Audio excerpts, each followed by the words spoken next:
Hello people, welcome to study with ease. Study with ease में आपका स्वागत है। आज का टॉपिक है शेड्यूल्स यानी कि अनुसूचियाँ। लास्ट क्लास में हम लोगों ने कॉन्स्टिट्यूशन क्या है, इसकी ज़रूरत क्यों पड़ी और ये कैसे बना, हमने ये सब पढ़ा था। आज हम कॉन्स्टिट्यूशन में जितनी भी शेड्यूल्स हैं उनको एक एक करके पढ़ेंगे। ओके, आइए चलिए पढ़ते हैं। तो सबसे पहले हमारा आता है कि शेड्यूल्स कितने हैं हमारे यहाँ। तो आज की डेट में, प्रेजेंट टाइम में अगर हम बात करें तो हमारे संविधान में, हमारे कॉन्स्टिट्यूशन में टोटल 12 शेड्यूल्स हैं। ओके, टोटल कितने शेड्यूल्स हैं? 12। अब आपके मन में एक क्वेश्चन आ रहा होगा कि सर लास्ट टाइम जब क्लास ली थी तब आपने उसमें बताया था कि टोटल 8 शेड्यूल्स हैं, ठीक है, तो अब 12 कैसे?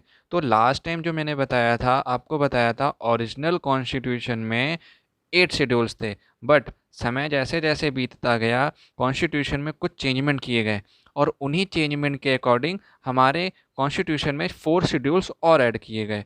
अब वो 4 शेड्यूल्स और कौन कौन से हैं उनके बारे में हम इसी क्लास में आगे पढ़ेंगे। तो चलिए सबसे पहले देखते हैं शेड्यूल 1। तो इसमें क्या आता है? शेड्यूल 1 में आता है आपका राज्य तथा संघ राज्य क्षेत्रों के नाम एवं उनके राज्य क्षेत्र, that means name of union and union territories and there territories. इसका मतलब क्या होता है भाई, आपके कंट्री में, जिस कंट्री में हम लोग रह रहे हैं, यहाँ पे स्टेट्स एंड यूनियन टेरिटरीज हैं जिनके नाम हैं, जैसे उत्तर प्रदेश, जम्मू कश्मीर, लद्दाख, दिल्ली, ठीक है, हिमाचल प्रदेश और आपका मध्य प्रदेश, राजस्थान, गुजरात, महाराष्ट्र। ये सब क्या हैं? ये सब आपके या तो स्टेट्स हैं या तो यूनियन टेरिटरीज हैं। तो इनके जो नाम हैं वो किस शेड्यूल के तहत रखे जाते हैं? तो ये आपके शेड्यूल 1 के तहत रखे जाते हैं, ठीक है। और इनका जो एरिया होता है कि भाई ये बॉर्डर है, इस बॉर्डर के आगे आपका उत्तराखंड लग जाएगा या इस बॉर्डर के आगे आपका हिमाचल प्रदेश लग जाएगा। तो बॉर्डर भी फिक्स किसके तहत होता है? ये बॉर्डर भी आपका शेड्यूल 1 के तहत फिक्स होता है। ओके, अब नेक्स्ट आते हैं कि शेड्यूल 2। What is schedule 2? अब इसमें क्या कहा गया है? तो इसमें कहा गया है कि वेतन एवं भत्ते, that means salary and allowances. तो अब ये सैलरी एंड अलाउंसेस किन के होते हैं? भाई सैलरी और अलाउंस क्या होते हैं, सबको आप सबको पता होगा। तो ये किन के सैलरी और अलाउंसेस होते हैं? तो सबसे पहला होता है आपका प्रेसिडेंट, ठीक है, प्रेसिडेंट होता है। ओके, सेकंड होता है आपका राज्यपाल, दैट मीन्स गवर्नर। थर्ड होता है आपका लोकसभा अध्यक्ष एंड उपाध्यक्ष, ठीक है, यानी कि Lok Sabha speaker and voice speaker. Next होता है आपका राज्यसभा सभापति और उपसभापति, ठीक है, यानी कि चेयरमैन और वाइस चेयरमैन। फिर आते हैं विधानसभा अध्यक्ष एंड उपाध्यक्ष। देन है विधान परिषद एंड उपसभापति, ठीक है, विधान परिषद का सभापति और उपसभापति, ठीक है। एंड नेक्स्ट आता है आपके हाई कोर्ट के न्यायाधीश, यानी कि हाई कोर्ट के जजेस जितने होते हैं उनके वेतन और उनके भत्ते, यानी कि उनकी सैलरी कितनी होगी और उनको अलाउंसेस कितने मिलेंगे, ये कहाँ से फिक्स होता है? शेड्यूल 2 से फिक्स होता है। इसी के साथ साथ जो आपका सुप्रीम कोर्ट के जज होते हैं, किसके? सुप्रीम कोर्ट के जो जज होते हैं उनकी भी सैलरी और अलाउंसेस शेड्यूल 2 के अकॉर्डिंग ही फिक्स किए जाते हैं। एंड लास्ट आता है भारत का नियंत्रक एवं महालेखा परीक्षक, जिसको हम इन शॉर्ट कैग कहते हैं। तो इसकी भी सैलरी और अलाउंसेस शेड्यूल 2 के तहत ही क्या होता है? फिक्स किए जाते हैं। ओके, अब आते हैं नेक्स्ट शेड्यूल नंबर 3। तो शेड्यूल नंबर 3 में क्या कह रहा है? तो शेड्यूल नंबर 3 है शपथ, दैट मीन्स ओथ, यानी कि आपको यहाँ पे शपथ दिलाई जाती है कि आप जो कार्य करने आए हैं वो आप पूरी ईमानदारी से करेंगे। तो इसमें किनको किनको शपथ दिलाई जाती है भाई? तो सबसे पहले होते हैं आपके यूनियन मिनिस्टर। सबसे पहले कौन होते हैं आपके? Union minister. फिर आपके होते हैं एमपीज, यानी कि मेंबर ऑफ पार्लियामेंट, ठीक है। फिर नंबर 3 पे आते हैं कैंडिडेट्स फॉर पार्लियामेंट्री इलेक्शन, यानी कि संसद के चुनावों के प्रत्याशी। ओके, इनको भी ओथ दिलाई जाती है। फिर होते हैं मिनिस्टर्स ऑफ स्टेट्स, यानी कि राज्यों के मंत्री, ठीक है। फिर होते हैं आपके राज्य विधानमंडल के सदस्य, that means member of state legislature. Okay, फिर आपके आते हैं राज्य विधानमंडल के चुनावों के सदस्य, राज्य विधानमंडल के चुनावों के सदस्य, that means members of state legislature election. Okay, और किसको ओथ दिलाई जाती है? तो होते हैं आपके हाई कोर्ट के जज और सुप्रीम कोर्ट के जज। और जो आपका सबसे बड़ा होता है कैग, यानी कि controller and auditor general of India. तो इन सभी को ओथ दिलाई जाती है। कैसी ओथ दिलाई जाती है? कि ये अपने पद पर रह करके किसी भी तरह का भ्रष्टाचार नहीं करेंगे और पूरी ईमानदारी के साथ काम करेंगे, ठीक है। इसी चीज़ की इनको ओथ दिलाई जाती है। अब आते हैं नेक्स्ट, चलते हैं। नेक्स्ट आता है आपका शेड्यूल नंबर 4। अब ध्यान से देखिएगा, शेड्यूल नंबर 4 पे हमने एक जगह स्टार बना रखा है, दैट मीन्स ये स्टार जो है आपका ये इंपॉर्टेंट होगा, ये पूछा जाता है। तो जो आपका शेड्यूल नंबर 4 है ये किससे रिलेटेड है? ये आपका है राज्यसभा में सीटों का आवंटन, यानी कि allotments of seats in Rajya Sabha, यानी कि राज्यसभा में आपकी जो सीट्स होती हैं वो अलॉट की जाती हैं शेड्यूल 4 के तहत। अच्छा, ये जो आपकी सीट्स हैं कैसे अलॉट होती हैं? तो आपकी जनगणना पर आधारित होता है, पॉपुलेशन पे, जितनी जहाँ पे पॉपुलेशन होगी वहाँ पे उसी अकॉर्डिंग पे सीट्स रखी जाती हैं। दैट मीन जैसे मान लीजिए जिस स्टेट में ज़्यादा पॉपुलेशन होगी तो उस स्टेट में क्या नाम है, उस स्टेट से ज़्यादा मेंबर चुने जाते हैं, ठीक है। और जहाँ जिस स्टेट में पॉपुलेशन कम होगी उस स्टेट से जो आपके मेंबर्स होते हैं वो कम चुने जाते हैं, ठीक है। तो ये याद रखिएगा। तो ये पूछ लिया जाता है कि राज्यसभा में जो सीटों का आवंटन होता है वो किसके आधार पर होता है? तो याद रखिएगा ये पॉपुलेशन के बिहाफ पे किया जाता है, ठीक है। अब आते हैं शेड्यूल नंबर 5। तो शेड्यूल नंबर 5 क्या है? कह रहा है ये अनुसूचित क्षेत्रों के प्रबंधन एवं नियंत्रण से संबंधित प्रावधान, that means provisions relating to management and control of scheduled area. याद रखिएगा ये शेड्यूल्ड एरिया की बात कर रहा है, नॉट अ शेड्यूल्ड कास्ट, ठीक है। तो आपकी जो शेड्यूल 5 है तो ये किसके बात कर रहा है? अनुसूचित क्षेत्रों के बारे में बात कर रहा है, ठीक है। तो provisions relating to management and control of scheduled area. तो सबसे पहले ये देख लेते हैं कौन कौन से एरिया हैं जो कि आपके शेड्यूल्ड एरिया में आते हैं। तो ये आपका आता है राजस्थान, गुजरात, महाराष्ट्र, उड़ीसा, हिमाचल प्रदेश, तेलंगाना, आंध्र प्रदेश, छत्तीसगढ़, झारखंड और मध्य प्रदेश। अच्छा हाँ, इसको याद करने की कोई ट्रिक तो नहीं है, आप इसको बाय नेम ही याद करें तो ज़्यादा बेहतर है, ठीक है, क्योंकि काफ़ी ज़्यादा नाम है इसमें। और टोटल याद रखिएगा कितने हैं आपके जो शेड्यूल्ड एरिया हैं वो टोटल आपके कितने हैं, ये आप याद रखिएगा, ये 10 होते हैं पूरे। यहाँ काउंट कर लीजिए, राजस्थान, गुजरात, महाराष्ट्र, उड़ीसा, हिमाचल प्रदेश, तेलंगाना, आंध्र प्रदेश, छत्तीसगढ़, झारखंड और मध्य प्रदेश। ये टोटल कितने होते हैं? ये 10 होते हैं पूरे, ठीक है। अगर मान लीजिए आपसे पूछ लिया गया कि कितने अनुसूचित क्षेत्र हैं तो आप याद रखिएगा टोटल 10 आपके शेड्यूल्ड एरिया हैं, ओके। अब आते हैं नेक्स्ट, चलते हैं शेड्यूल नंबर 6। ये कितनी होती हैं या ये क्या होती है? तो ये होती है आपकी जनजातीय क्षेत्रों के प्रबंधन एवं नियंत्रण से संबंधित, ठीक है। देखिए याद रखिएगा, शेड्यूल 5 जो थी वो अनुसूचित क्षेत्रों से रिलेटेड थी, और आपका जो शेड्यूल 6 है ये आपका जनजातीय क्षेत्रों से है, ठीक है। अब जनजातीय क्षेत्र में आते हैं। तो जनजातीय क्षेत्र में कौन कौन से हैं? असम, मेघालय, मिजोरम और त्रिपुरा। ये 4 स्टेट जो हैं वो जनजातीय क्षेत्रों में काउंट किए जाते हैं। इनको याद रखने का एक निमोनिक मैंने बनाया है जिसको कहते हैं AMMT। AMMT, या आप इसको याद रख सकते हैं, सॉरी एक सेकेंड, इसको आप याद रख सकते हैं ATM और फिर M, ATMM, ठीक है। तो आपका A से क्या हो जाएगा? A से असम हो जाएगा, T से क्या हो जाएगा? त्रिपुरा हो जाएगा, M से क्या हो जाएगा? मेघालय, और M से हो जाएगा मिजोरम। हाँ, इसमें एक चीज़ स्टार बना के लिख लीजिएगा, मणिपुर इसमें काउंट नहीं किया जाता है, क्योंकि जब भी पेपर में कभी आता है तो ये स्टेट्स दिए जाते हैं और ये पूछा जाता है बताइए इनमें से जनजातीय क्षेत्र कौन सा नहीं है, तो उसमें मणिपुर का भी नाम होता है और आपका आंसर मणिपुर ही होगा। तो ये याद रखिएगा, जो जनजातीय क्षेत्र हैं जो शेड्यूल 6 में फिक्स किए गए हैं वो अभी तक सिर्फ कितने हैं? वो 4 हैं। तो जितने भी आपके जनजातीय क्षेत्र हैं वो कितने हैं? 4 हैं। कौन कौन से हैं? असम, मेघालय, मिजोरम, त्रिपुरा। याद करने के लिए ATMM, ठीक है, ATM से याद रख सकते हैं आप लोग, ATM और M जो होगा वो लास्ट में 2 बार हो जाएगा, ठीक है। तो ATM यानी कि A से आपका हो जाएगा असम, T से त्रिपुरा, M से मेघालय एंड सेकेंड M से आपका मिजोरम, ओके फाइन।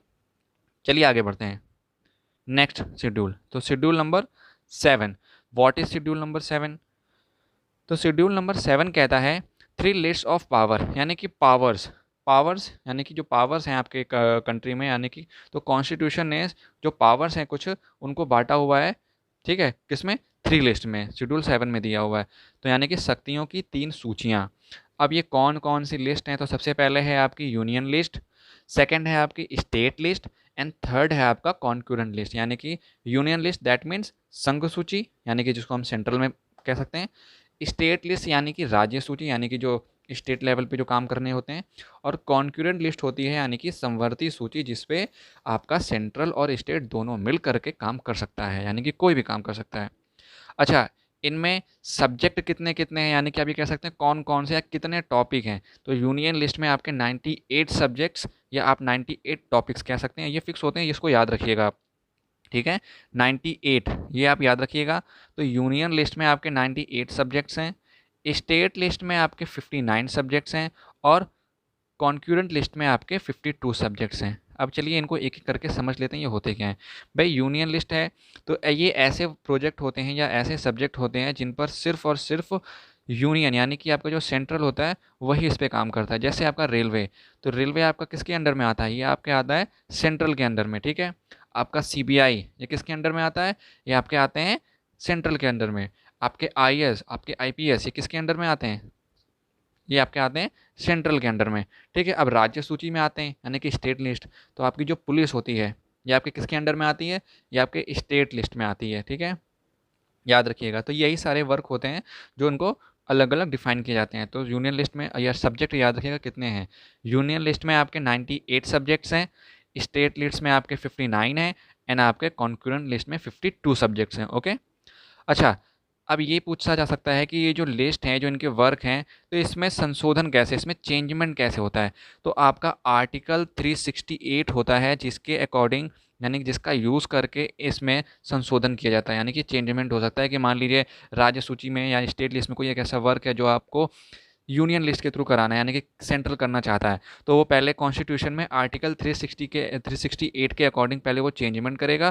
फिर उस चेंजमेंट होने के बाद उस सब्जेक्ट को वो अपनी लिस्ट में ऐड करके फिर उस पर वो काम कर सकता है, उस पर रूल बना सकता है, जो भी वो करना चाहता है।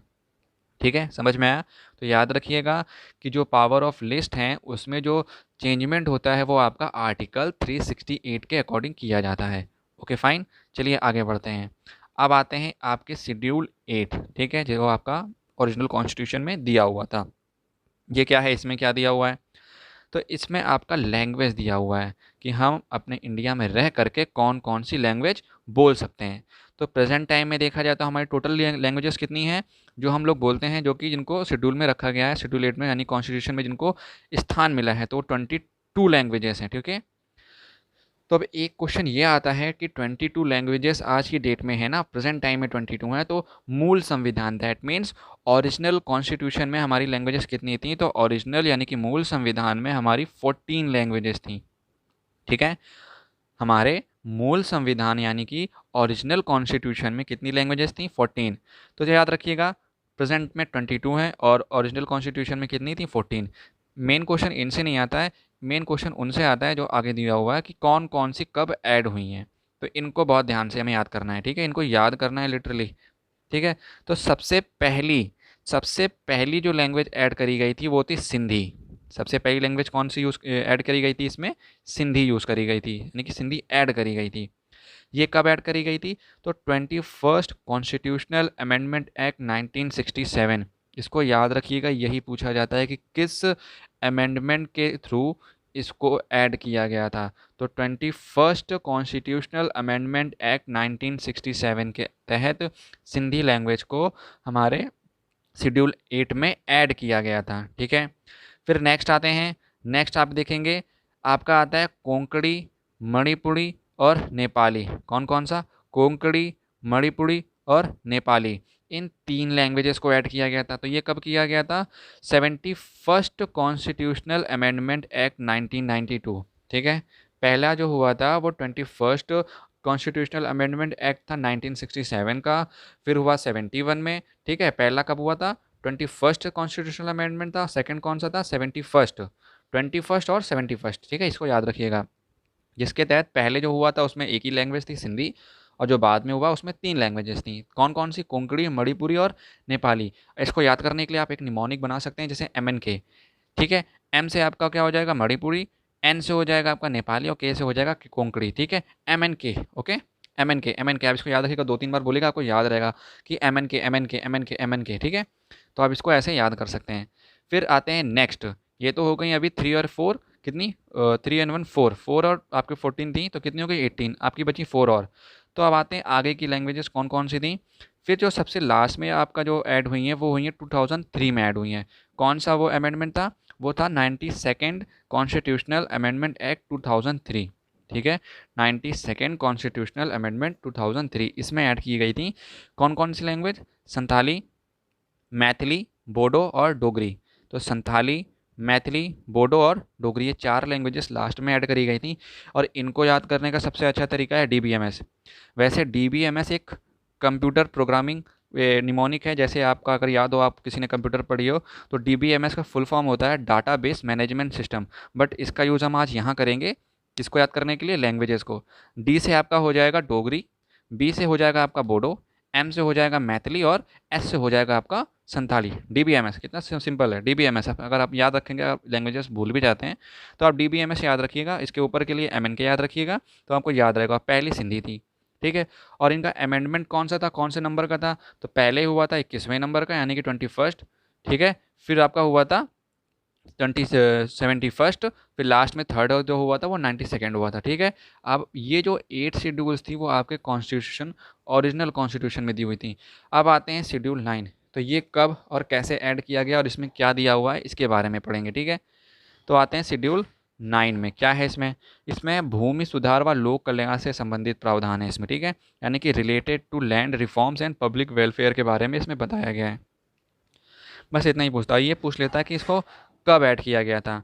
तो ये हुआ था आपका फर्स्ट कॉन्स्टिट्यूशनल अमेंडमेंट 1951, याद रखिएगा, फर्स्ट कॉन्स्टिट्यूशनल अमेंडमेंट 1951, उसके तहत इसको ऐड किया गया था शेड्यूल 9। हाँ, तो हम कहाँ पे थे, हाँ, पहले संविधान संशोधन 1951 के माध्यम से जोड़ा गया, यानी कि फर्स्ट कॉन्स्टिट्यूशनल अमेंडमेंट 1951 से क्या जोड़ा गया, आपका शेड्यूल 9 ऐड किया गया। और इसमें क्या था, related to land reforms and public welfare के बारे में इसमें बताया गया है। चलिए अब आगे देखते हैं शेड्यूल 10। शेड्यूल 10 में क्या दिया हुआ है, तो शेड्यूल 10 में आपका दिया हुआ है एंटी दल बदल एक्ट, ठीक है। अब ये समझ लेते हैं सबसे पहले कि ये एंटी दल बदल एक्ट है क्या। दल बदल का मतलब ये होता है किसी भी पार्टी के जो नेता होते हैं,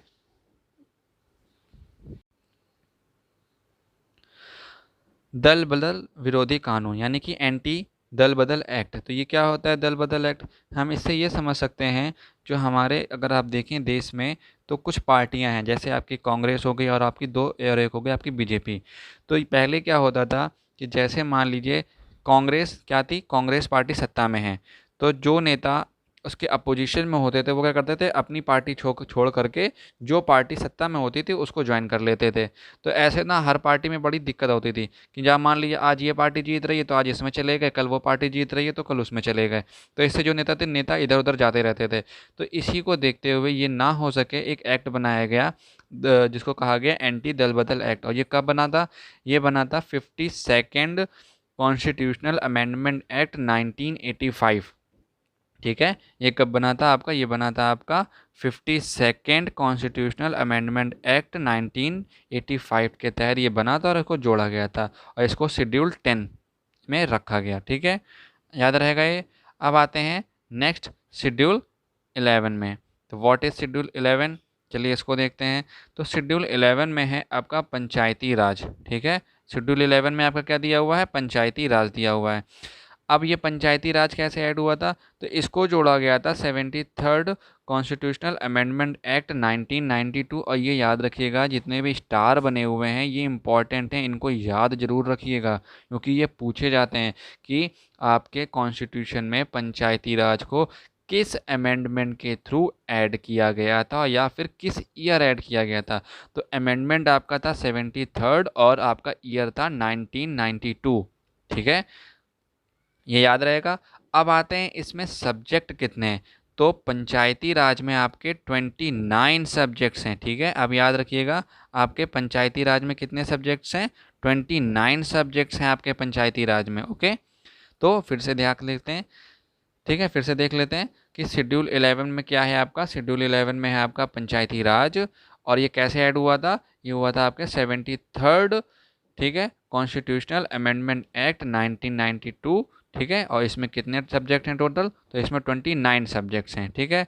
अब आते हैं शेड्यूल 11 हो गया, अब आते हैं शेड्यूल 12 जो कि हमारा लास्ट शेड्यूल है। तो इसमें क्या आता है, इसमें आता है कार्यपालिका यानी कि एग्जीक्यूटिव, ठीक है, एग्जीक्यूटिव। तो ये कितने में ऐड हुआ था भाई, 73rd में आपका पंचायती राज था, तो 74th में आपका क्या है, आपका कार्यपालिका। ये भी कब का, 1992। अब इसमें टोटल कितने सब्जेक्ट हैं, तो इसमें आपके 18 सब्जेक्ट्स हैं। ये पूछा जाता है अक्सर कि आपका पंचायती राज या फिर कार्यपालिका किस अमेंडमेंट के थ्रू ऐड किए गए और इनमें कितने कितने सब्जेक्ट होते हैं। ठीक है, तो हमने ये जो भी इम्पोर्टेंट था वो हमने यहाँ पे आपके लिए लिख दिया है। आपका अगर इसमें देखेंगे पंचायती राज में, तो पंचायती राज में आपके 29 सब्जेक्ट्स होते हैं और आपके कार्यपालिका में 18 सब्जेक्ट्स होते हैं। ठीक है, और आपका इसी तरह यहाँ पे अनुसूचियाँ ख़त्म होती हैं। चलिए मिलते हैं अगली क्लास में। धन्यवाद।